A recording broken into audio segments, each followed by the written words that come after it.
In the middle of 2021, the made-for-mobile Call of Duty game would introduce a brand new character that they would call Alias, and when I first saw her in the summer of 2021, she immediately stole my heart. She was the inspiration behind me continuing to play the game, and was the first reason I considered writing fanfiction for the Activision and Tencent original game. She was also the reason I started posting Call of Duty mobile TikToks to my personal TikTok page. Little did I know that in just under a year, the developers would completely break my heart. Not by killing her off, but by killing her entirely. Hi, my name is Lily, and this is a two-part video series about how the Call of Duty mobile developers forgot their own lore. Part 2 will be up in a few days. Just a disclaimer before I start this video, all opinions stated in this video will be clearly marked and stated as opinions, and I will repeat what is an opinion at the end. There's a lot of unknowns with this topic, and I don't want anyone to get the wrong idea that something is a fact when it's not. Also, before we get started, I would just like to mention that all of my social media, as well as Red Bull, Patreon, and Coffee, will be linked down below in case you want to find me elsewhere. Now, let's get into it. As is a custom I learned from my speech and debate days, there are some words that I would like to define and how I will be using them just to have everyone be on the same page. First off is the word lore. According to Merriam-Webster Dictionary, the word lore means a particular body of knowledge or tradition. This best defines how I will be using the word, but usually in video game industries, it's a bit more specific. According to GameSkinny.com, lore is a compelling, well-written narrative that can draw players in. It goes on to say, the lore is a backstory of the game that adds depth and richness to the universe of the game, making it essential to engage players and a good way to offer them more than the base title. Lore can also be applicable to individual characters, which is how I will also be using the word. Essentially, lore is the backbone of the game, next to game mechanics and visuals, and should not be ignored by game developers. Speaking of game developers, that is the next definition we will be discussing. According to Coursera.com, game developers typically play a role in several elements of game development, including visuals, artificial intelligence, user interface, and game logic. Game developers take the game designers' designs, storyboards, and ideas and use them as blueprints to bring the game to life. Their tasks and responsibilities typically include developing new ideas for game design, translating visual ideas into code, collaborating with designers, producers, artists, quality analysts, as well as monitoring the game's stability across all platforms. The people responsible for game storyline and lore are called game writers. According to the California State University of San Bernardino, game writers compose storylines for video games, as well as develop the story's characters, dialogue, and backstory details. They collaborate with the game's mission designers, level designers, artists, and voice actors to ensure that the story aligns with the game's other elements. It is game writers that we will be talking about today. Another thing I will be referencing is the term pre-change, which I will explain right now. Pre-change is me referring to before Legendary Alias was released in the summer of 2022. Before July of 2022 is pre-change Alias.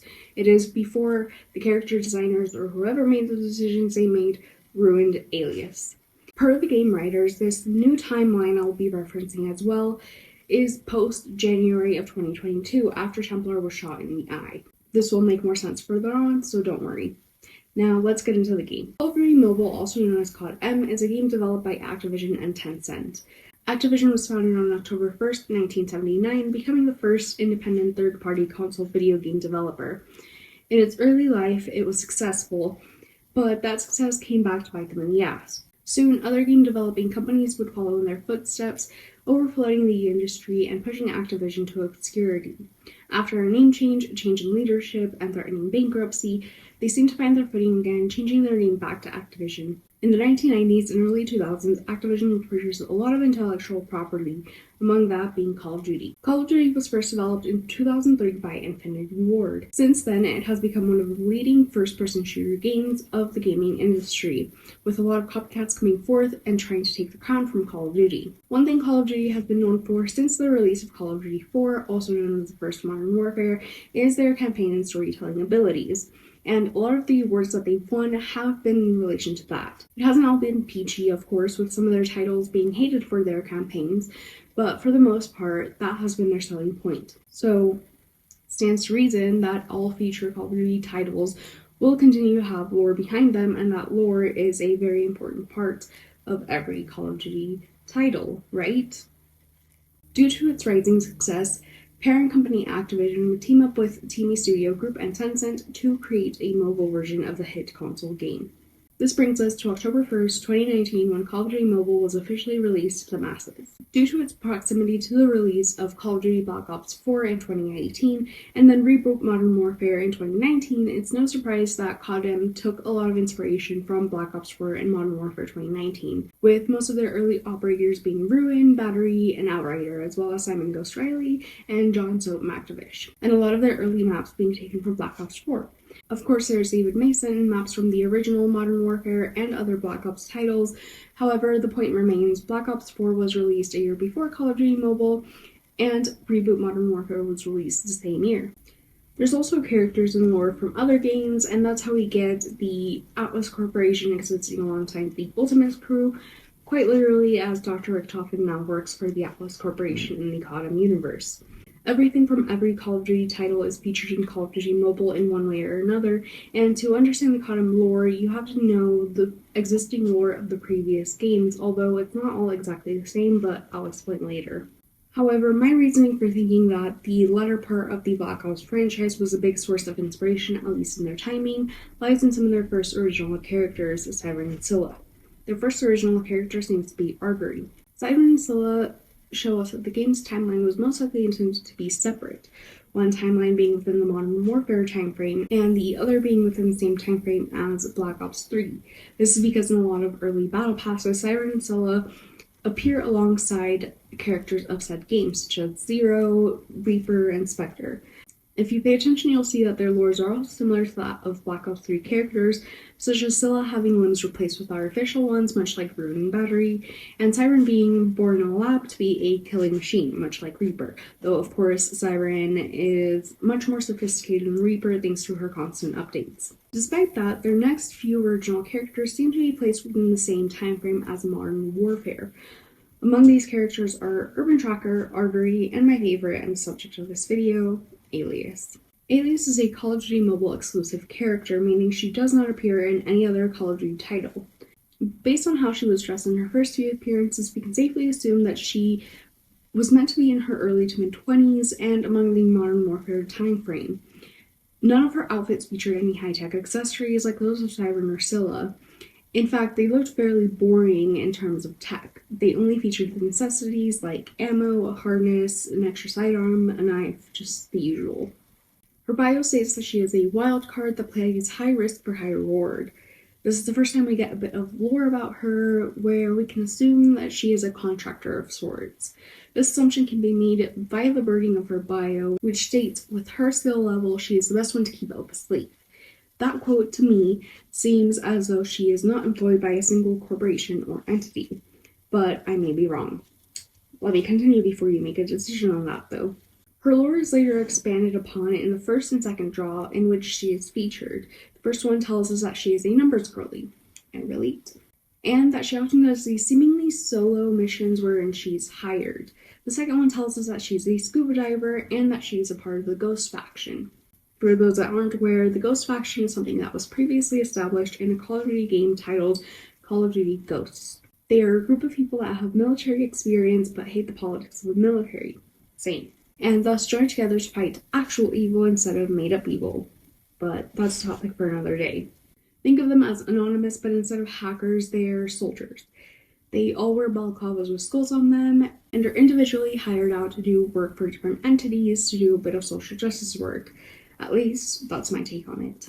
So, it stands to reason that Alias probably knows Simon Ghost Riley, sometimes wears a skull pattern balaclava when fighting, and is a bit of social justice warrior, right?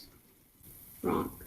According to the Call of Duty Mobile writers, all that priming and prepping of her lore was actually a hint to her being in the Atlas Corporation as a robotics expert. That's right, it makes no sense. You may be wondering, well, what the hell happened? And let me tell you exactly what the fuck happened, because I was there to witness it all, and although I didn't record all of it, in the words of Taylor Swift, I remember it all too well. Let us start with the beginning of the CODM timeline, because it goes all the way back. It all started with the Five Knights group, which, to describe it, is a group similar to the Ghost faction, except there's only 5 of them, per the name, and they are run and led by Adler.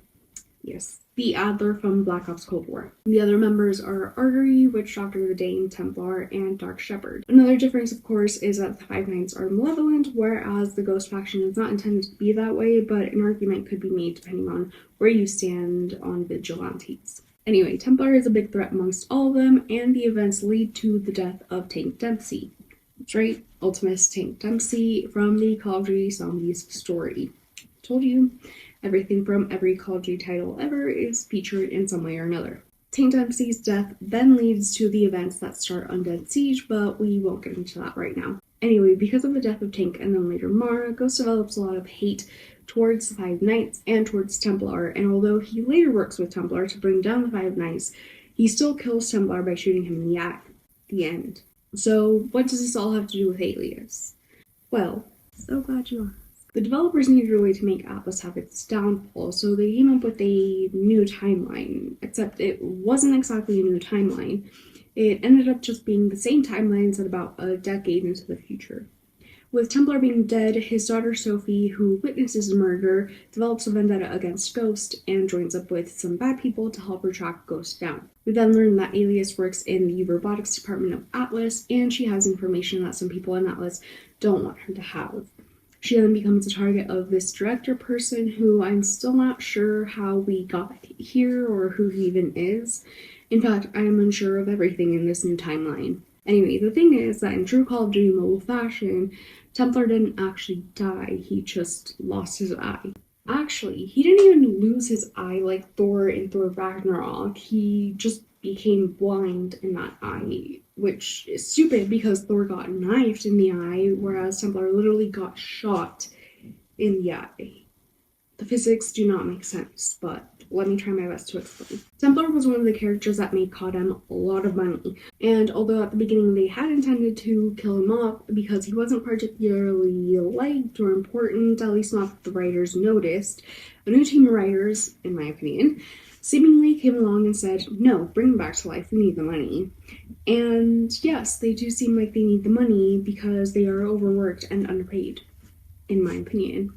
But Activision higher-ups should stop hoarding the money and give all their employees a proper wage that has them working normal hours, in my opinion.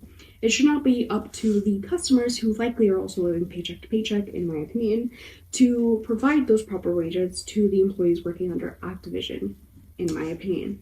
Now, because of the sudden change in Templar's living status, the new team needed to come up with a way to tie everything together nicely. And what better way to do that than to not read your predecessor's work and create your own stuff, am I right? And that's exactly what happened. Because they weren't done with the Atlas Corporation, they decided to expand upon it. We already knew that Ether was an important person in the Atlas Corporation, but with this new timeline, as the new team called it, we learned that Ether was the chairperson of Atlas. This is a gender-neutral way of saying that Ether is the chairman of Atlas, which I like. I'm all for inclusivity. What I'm not for is changing established lore out of nowhere, which is what this new timeline did to my poor baby Alias. This new team behind the new timeline decided to ignore all evidence of Alias being a hitman for hire, and instead rewrote her to be part of the Atlas Corporation as a robotics expert. Along with that, they saw my TikTok about Alias being a lesbian and decided, you know what, Alias is a lesbian. Not enough dudes know that, so we need to make her look like one. So thus came along her change in appearance. They chopped her beautiful, thick, long brown hair with 2 red streaks off, styled it in a manic pixie nightmare, dyed it an ugly, ugly purple, and made her look like a Karen going through both a midlife crisis and an existential crisis. And they've completely broken my heart. She used to be so beautiful. And I'm not the only one that thinks that. Just as an example, think about all the times that we saw an Alias cosplayer dress up as a pre-change Alias versus how many are now cosplaying her recent outfits, wherein she looks like an entirely different character. If you ask around on the Reddit and Discord server, you'll also see that many others have complained about the change. Let me tell you about how I saw her before this horrific change. In my head full of delusions, she was a lipstick lesbian, which is right between a femme lesbian and a chapstick lesbian. She was also a Leo sun with Sagittarius rising and an Aquarius moon, and she was the reason behind me continuing to live. Okay, that's a little dramatic, but still, she had become my special interest. and I was so excited to see her in the comics. I even made a TikTok that Allie Dixon, Alias's voice actress, later duetted, and expanded upon some of my theories, though of course with only her opinions, as she also doesn't know what's going on in the writer's room. I said that Alias was giving a girl who grew up in Texas with parents who didn't exactly like her. Allie said that she had spent some time growing up in Texas, and that although Alias didn't have a Texas accent, nor was she meant to have a Texas accent, I was quite intuitive in that guess. Some other headcanons pre-change was that Alias was a girl who was born in 1997 or sometime around there, and that thus she knew One Direction, Fall Out Boy, 5 Seconds of Summer, etc., and that she would listen to such songs whenever she was feeling down, which was often, as her parents kind of neglected her. It's the vibes that she was giving off to me personally. A headcanon that established Alias's origins and was based off of how she looked was that she first went into the military and met Mara, who became kind of a sister figure to Alias. Mara, of course, later then went on into the CIA. Another important headcanon I made based off the assumptions that she was a woman for hire with no ties to anyone or anything was that she met Artery and they both entered into a forbidden relationship. These headcanons were made because of the way Alias looked. She looked like a mix of Artery and Mara, and I figured they had to have influenced her lore in some way. That is how I came to those conclusions. I talked about this headcanon in my Alias Headcanon TikTok that Allie duetted, and she said she found it interesting. But I must reiterate, none of this is actual canon, it's just me and my imagination. I also said that because of Alias's childhood, her opinions were not her own. They were whatever the people around her thought. And therefore, when she met Artery, it was the first time she met someone who wanted to know what Alias thought, not what Alias thought others wanted her to think. This, in my headcanon, made Alias rethink everything, and instead of following Mara into the CIA like she had previously intended, she instead finds out about the Ghost faction and joins them, cutting all ties between her and politics. She still occasionally hears about Mara because Mara and Ghost are acquainted, and Ghost has become a sort of brother to Alias, but she kind of feels some resentment towards the part of her life where she felt trapped by politics, so she doesn't really talk to Mara. Those are the vibes that I got, and that is the story that I created for her. But let's talk about the new lore. She's an Atlas, which is a corporation that creates weapons for war and is shady in more ways than one. That is not only established in the game that originally featured Atlas, Call of Duty Advanced Warfare, but is also cemented in the very own Call of Duty mobile lore. Alias, according to Blackjack, joined Atlas because she really believed she could make a difference. Seeing that quote made me so angry, I remembered it. Now you're going to tell me that Alias has a good heart, good and naive enough to enter a corporation believing she could make a difference? That's not what the pre-established lore said about her.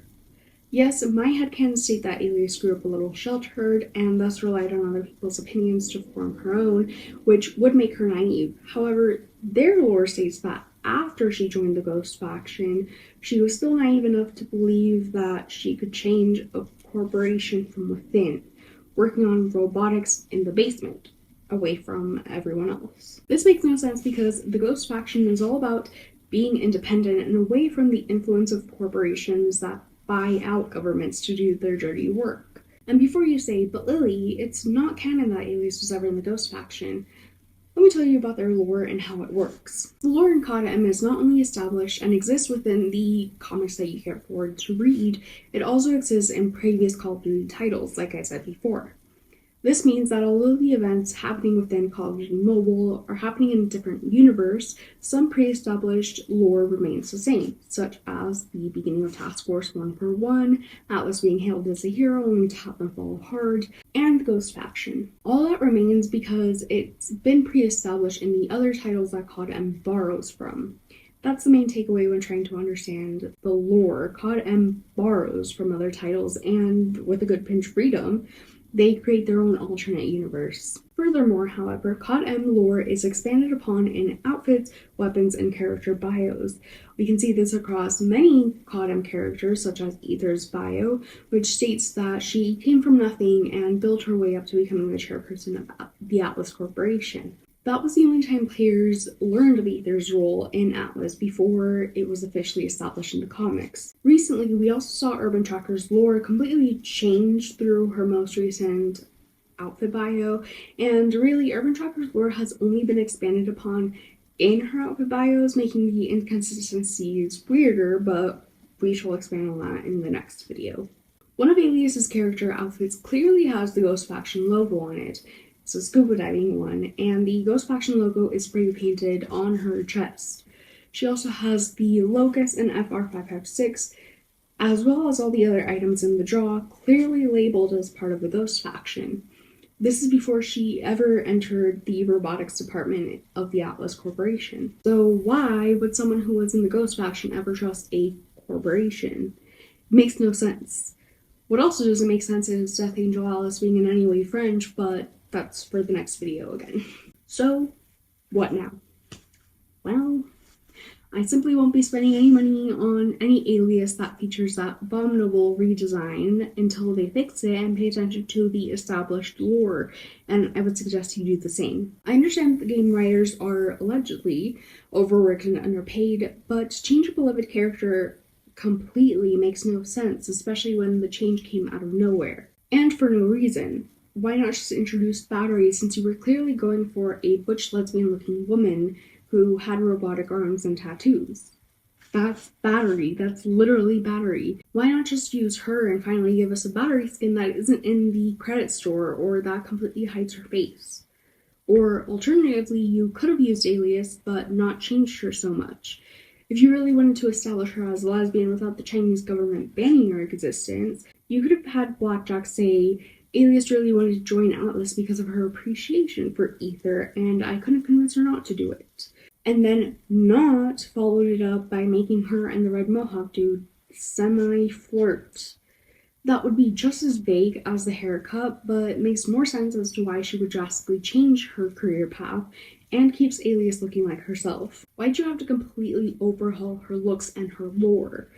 Why not use the money for a brand new character? Why couldn't you contact me and ask me for help? I've been documenting the Cotton lore for almost as long as I've played the game, and people on TikTok know me for that. Despite my appearances on TikTok, Alias's change actually makes me incredibly angry.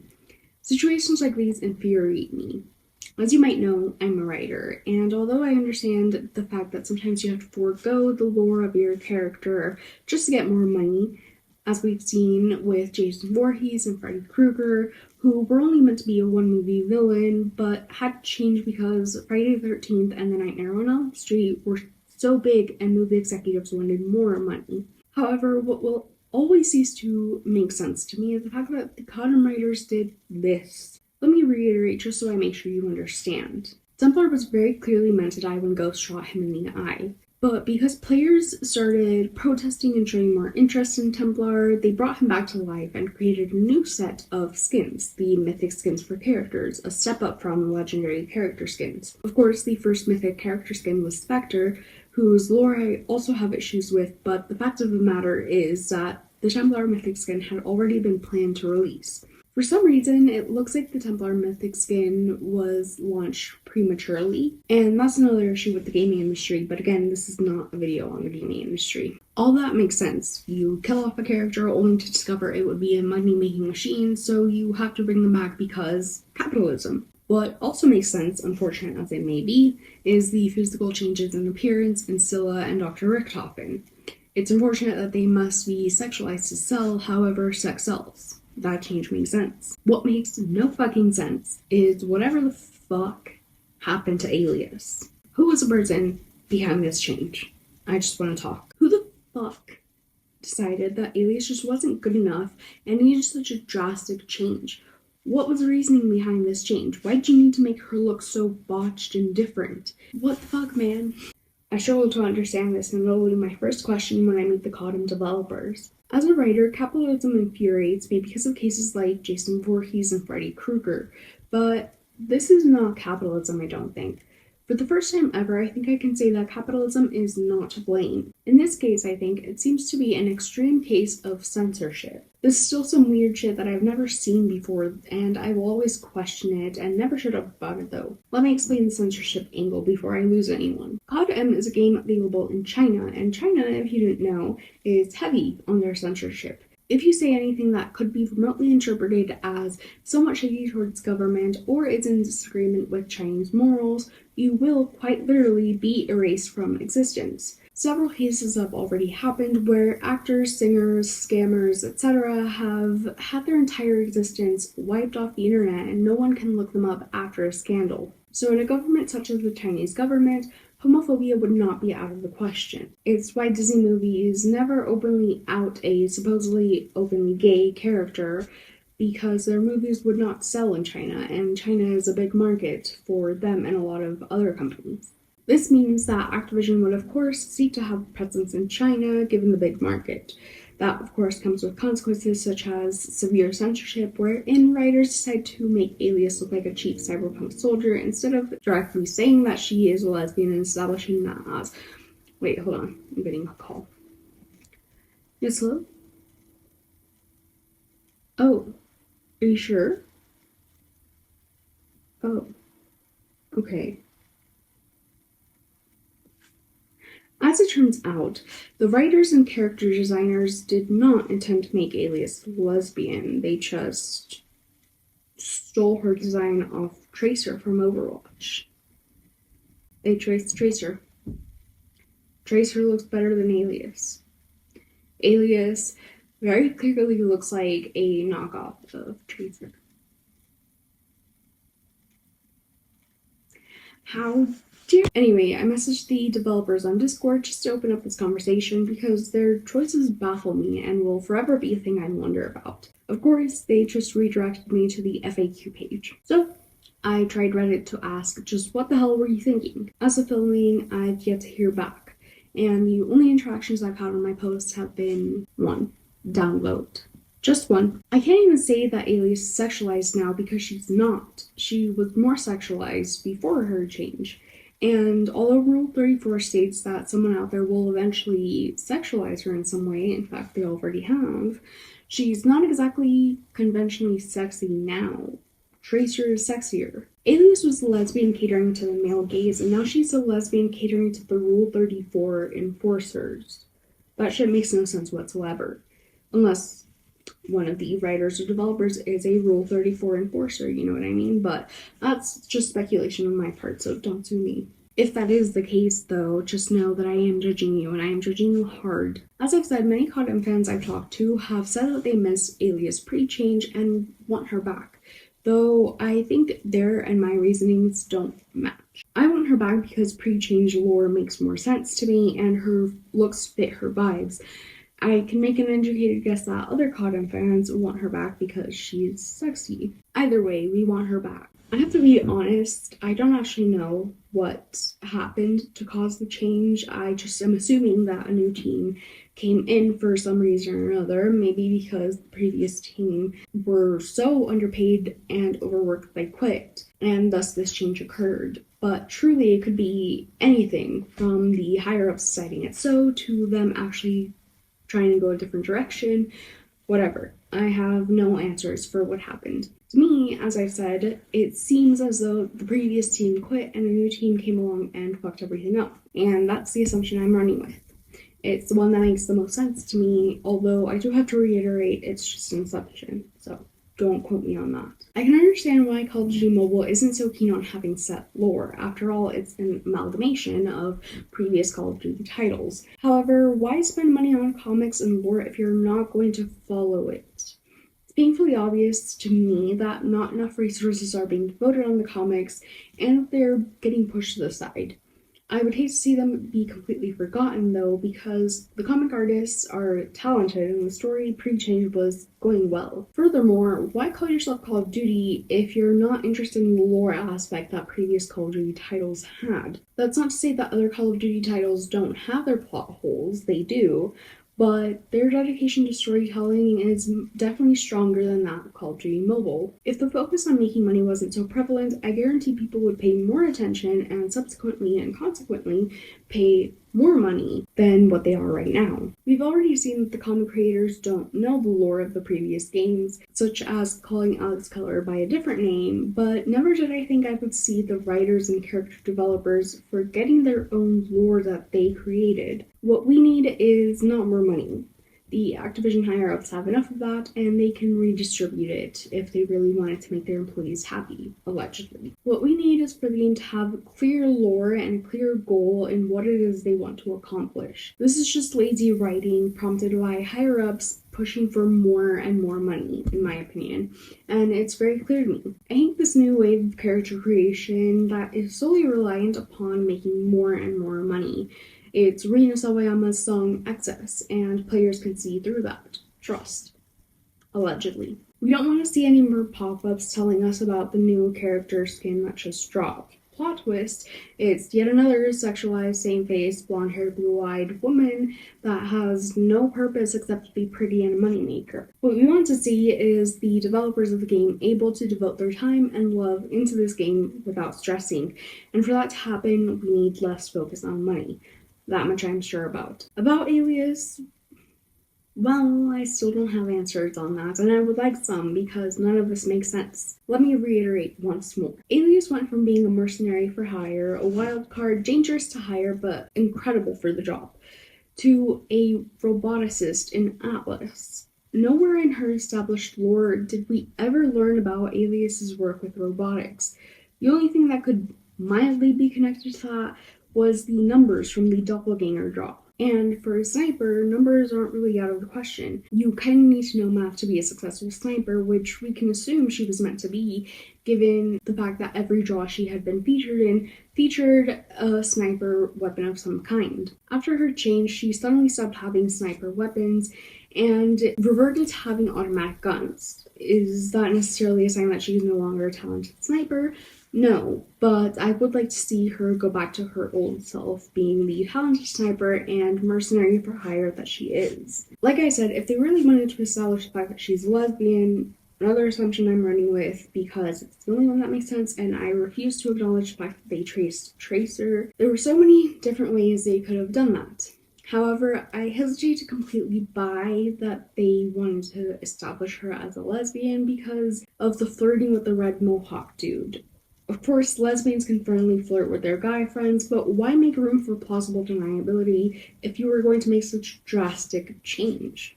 You don't have to answer that question, I already knew the answer to that. If they wanted to trace Tracer, why not just collaborate with Overwatch? They're both owned by Activision. Or why not create a new character that looks like Tracer? Why'd you have to use Alias and change her completely? What did Alias ever do to you? Why do you hate her? If they wanted to have a chick with short hair, tattoos, and robotics experience, Battery is right there, begging you to choose her for a new skin. One thing I hate is that they overuse characters like Ghost, Gas, Fada, Alex Mason, David Mason, etc., but they are too hesitant to use Battery, Ruin, Outrider, Crash, Nomad, and thus they revert to making yet another sexualized woman character, or femboy. If COD was released around the same time as Black Ops 4, you'd think they'd be less hesitant to use characters from that title. Except, never mind, they don't generate as much money as Ghost and Price or as femboy Dr. Top.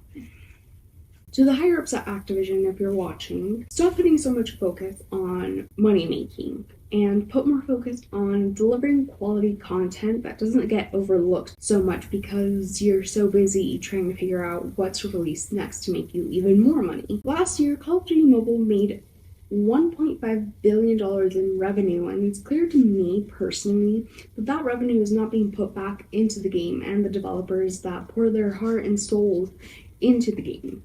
A good portion of that revenue is going straight to the higher-ups to hoard, apparently. If it wasn't, things like this wouldn't happen, in my opinion. However, I am willing to admit that I am wrong. I just need answers.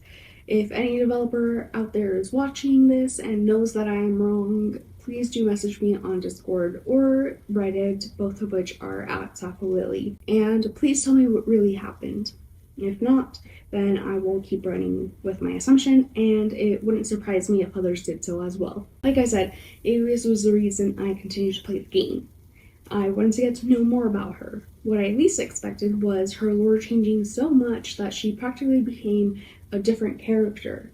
I wanted to get to know more about Ghost Faction Alias, the talented marksman Alias, not the Alias that was going through a Karen phase and suddenly knows about robotics. I want Alias to have her signature brown mid-length hair, slightly smudged mascara, and her 2 red chunks of red highlights in her hair back. And I want her lore to go back to what it was before.